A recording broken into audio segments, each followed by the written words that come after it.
안녕하세요. 절대값주의의 명품 PD 한 PD입니다.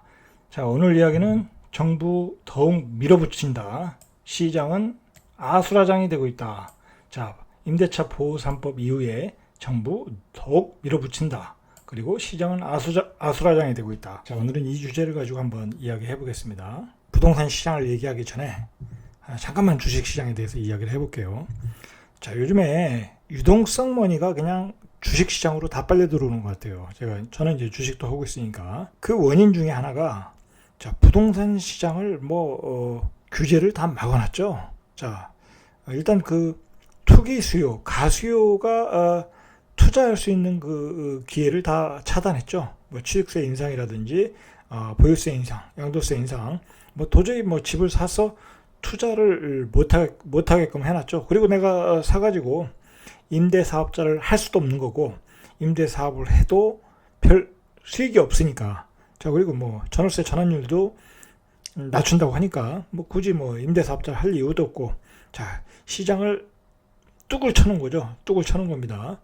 부동산 시장으로 못 들어가게. 자, 그러다 보니까 주식시장으로 지금 밀물듯이 들어오는 것 같아요. 제가 이제 그 주식시장 거래를 보면 요즘 뭐 대형주들 뭐 그냥 20% 30% 상한가 치는 거 보면 저게 가능한 건가. 대형주들 30% 상한가 친다는 얘기는 하루에 시가총액이 몇 조가 올라가는 거예요. 몇 조. 그러면 몇 조의 돈이 들어오는 거예요. 자, 그 몇 조가 증가하는 거니까. 자, 그러니까 그런 것은 좀 일부 과열이긴 하죠. 분명히 과열이긴 한데, 이 과열에서 또 수익을 내야 되는 거니까, 과열인 시장에서. 자, 뭐 그 얘기는 나중에 하고. 자, 어쨌든 그 부동산 시장은 이 뭐랄까요, 죽을 쓰고 있는데, 주택 시장, 주식 시장은 지금 엄청난 화랑이다. 자, 정부가 이 부동산 시장을 막기 위해서 여러 가지 법들을 만들었는데, 자, 그 중에 이제 가장 강력하게 강력한 법 중에 하나가 임대차 보호 3법이죠. 자, 어쨌든 그 취득세 인상, 뭐 세법 인상, 자, 그런 것들은 시장에 먹혔어요. 분명히 먹혔어요. 가격, 문재인 대통령이 오늘 얘기했지만 뭐 가격 안정을 이루고 있다. 뭐 그게 다 맞는 것은 아니지만 일단 상승세는 주춤했죠.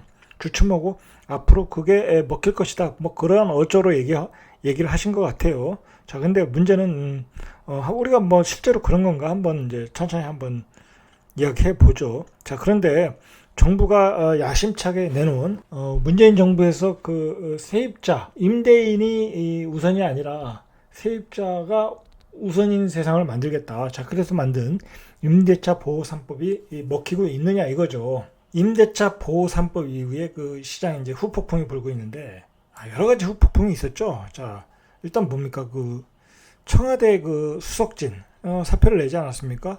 그거 얼마나 그 청와대 수석들의 일괄 사표, 그 정치계에서는 가장 저번 주에 가장 큰 사건이었죠. 그리고 뭐 여야가 그것을 가지고 엄청난 공방전을 했으니까. 그러니까 요즘은 이 부동산이 이 정치의 핵심 코어예요, 코어. 자, 부동산과 정치는 밀접한 관계가 있다. 자, 여러분, 제가 요즘 최근에 그 유튜브에서 부동산과 어떤 정치 상황, 자, 그것을 굉장히 이야기를 많이 해요. 자, 근데 생각을 해보십시오. 지금 이 시기에 어디 뭐 가서 투자를 할까? 어느 지역이 뜰까? 그런 게 별 의미가 없어요. 자, 그런 건 별 의미가 없다. 왜냐면 가서 살 수도 없는 거고, 가서 어떤 그 가수요 시장이 형성되는 것도 아니고, 뭐 그런 것에 대한 의미가 없다는 거예요. 지금 시점에서는. 자, 지금 시점은 부동산을 많이 가지고 계신 분들은 줄여야 되는 시장이고, 자, 많이 가지신 분들은 포트폴리오를 조정해서 똘똘한 한 채, 두 채로 옮겨가셔야 되는 시장이에요. 그러니까 어디 가서 재투자한다기보다는 어떤 물건들을 빨리 털어야 하나. 그리고 앞으로의 부동산 대책이 얼마나 강하게 나올 것인가, 또는 완화될 것인가. 자, 그것에 대해서 알아셔야 돼요.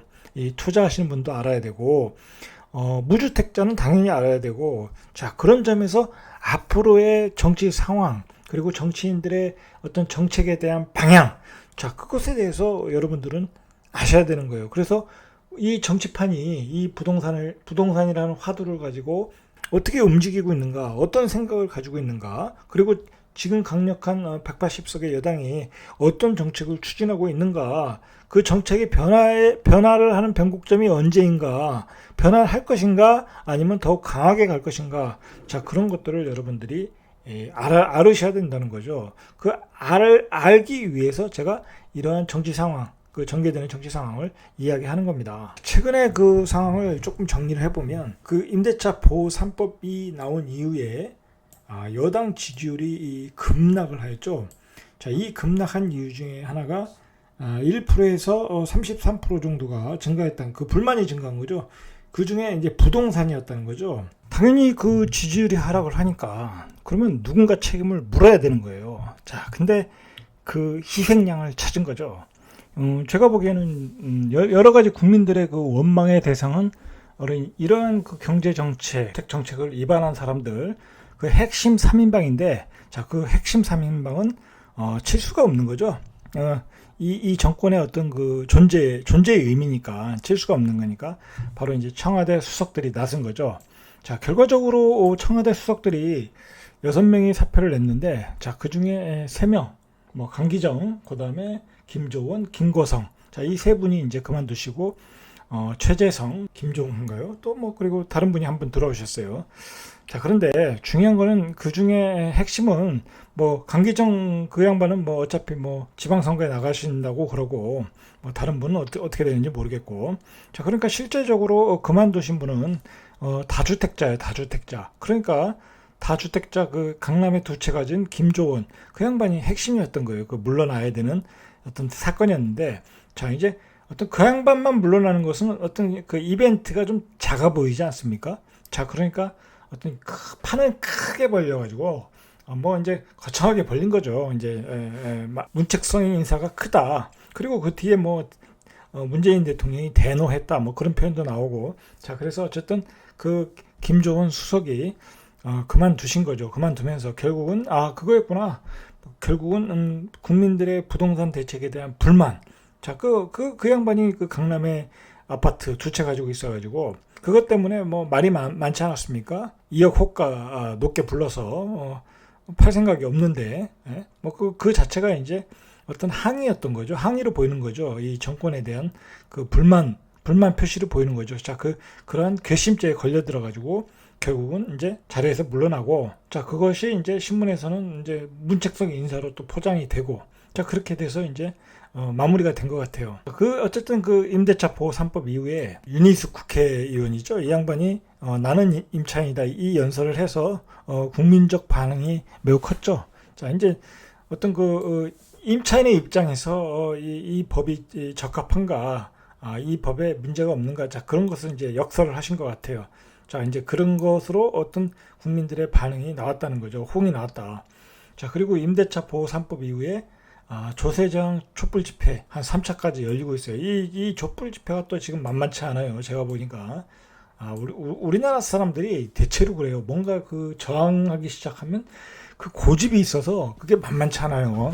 자, 그러니까 이것도 계속 지켜봐야 된다. 정권의 입장에서는. 자, 제가 저번 시간에도 얘기했지만 이런 분들의 이야기를 잘 들어야 돼요. 잘 들어서 어떤 협상의 여지, 그 만나서 이야기를 해야죠. 만나서 대화를 통해서 풀어가야 되는 거예요. 한쪽 편만 들지 말고. 이 조세장 촛불 집회에 참가하신 분들이 내용을 보면 6.17 규제 소급 적용 피해자, 그 소급 적용에 문제가 있었다는 거예요. 이거 뭐 계속 22번째 대책이 나올 때마다 다 소급 적용해가지고 엄청난 피해자가 있지 않았습니까?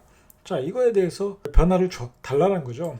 그리고 710 취득세 소급 적용 피해자, 자, 그리고 임대사업자협회 추진위원회, 자, 이러한 그 세 모임이 지금 조세저항 촛불 집회를 열고 있다.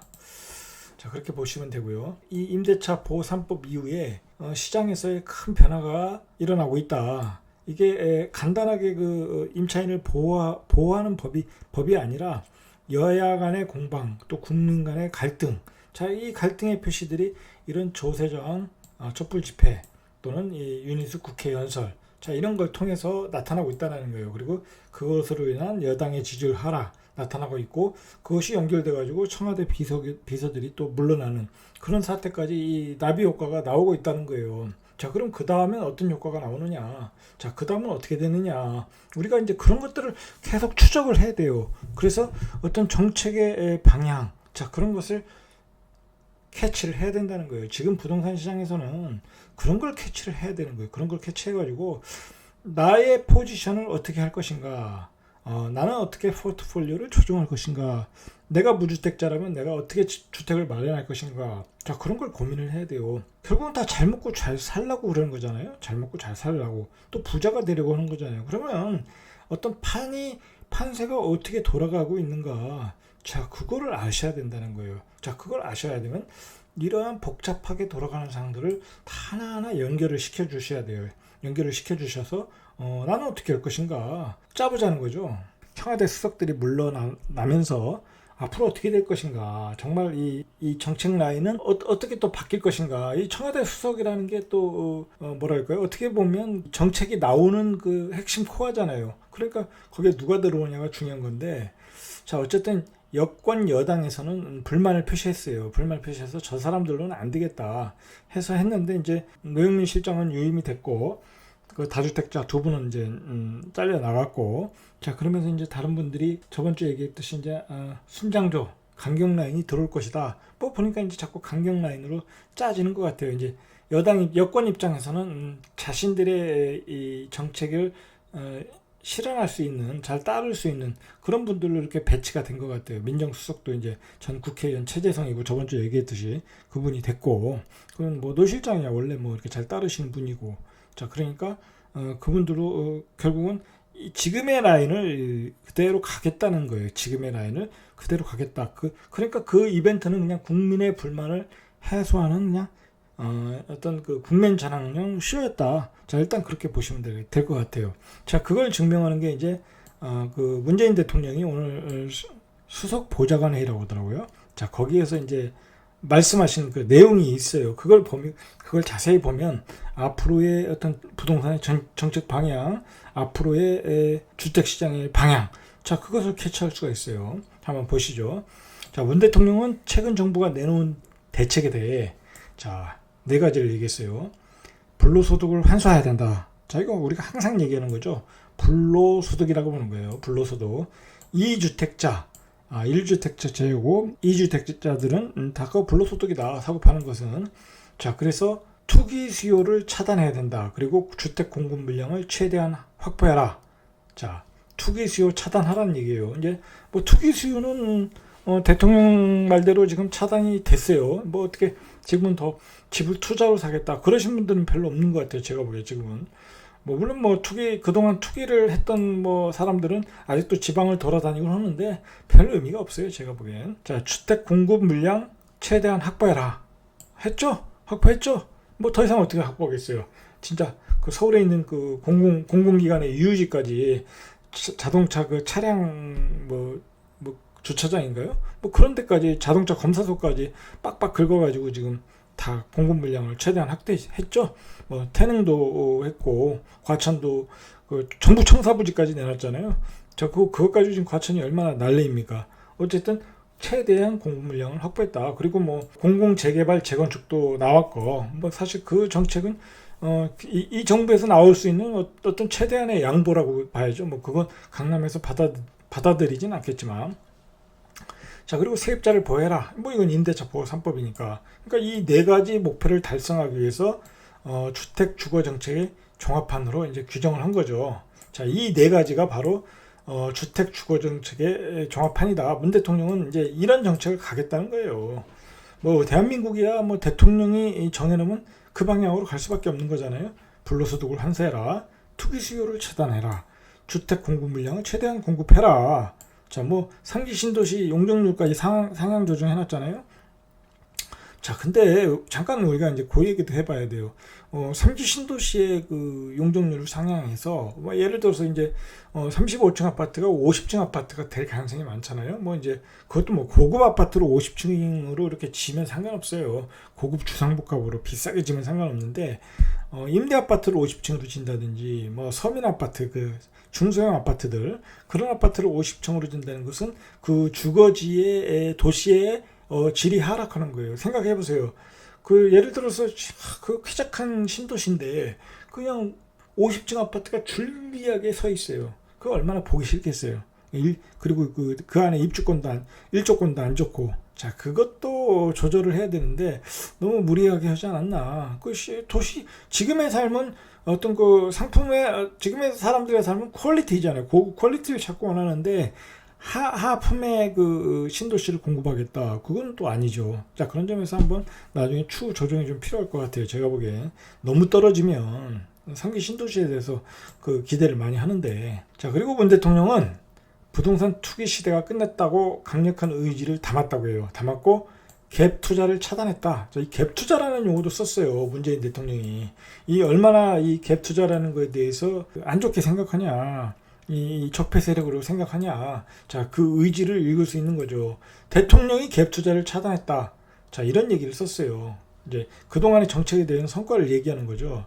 자, 그래서 군 골프장을 개발해서 획기적 공급 대책도 내놨다. 이렇게 공급 대책도 했다라는 거예요. 자, 그리고 문재인 대통령은 주택을 시장에만 맡겨놓지 말고 세제를 강화하며 정부가 적극적으로 개입하는 것은 세계의 일반적 현상이라고 보고 있는 거예요. 자, 여러분, 제가 항상 얘기했죠. 지금의 정부는 그 최소한 주택 시장에 대해서는 시장 경제는 아니다. 철저한 통제 경제이다. 자, 그 통제 경제의 부작용이 나올 수 있다. 자, 그런데 문재인 대통령은 이것을 세계의 일반적 현상이라고 봐요. 일반적 현상. 어떤 세계의 일반적 현상이라고는 볼 수가 없죠. 유럽이 그럴 수 있죠. 유럽은 약간의 그 사회주의적인 정책을 하니까. 자, 세계의 일반적인 정책이라고는 볼 수는 없어요. 제가 보기에. 어쨌든 근데 이렇게 포장을 했죠. 세계의 일반적인 현상. 자, 이번 대책으로 보유세 부담은 높였지만 다른 나라보다는 낫다. 자, 근데 이것도 좀 어폐가 있어요. 보유세 부담을 높였지만 다른 나라보다는 낫다. 이 말이 맞아요. 보유세만 놓고 보면 맞는데 여기에 이제 취득세, 양도소득세. 자, 그것까지 다 합치면 다른 나라보다 높죠. 자, 이런 얘기를 했죠. 자, 이런 얘기를 했던 얘기는 자, 보십시오. 그동안 정책에 대한 그 합법성을 이야기하는 거예요.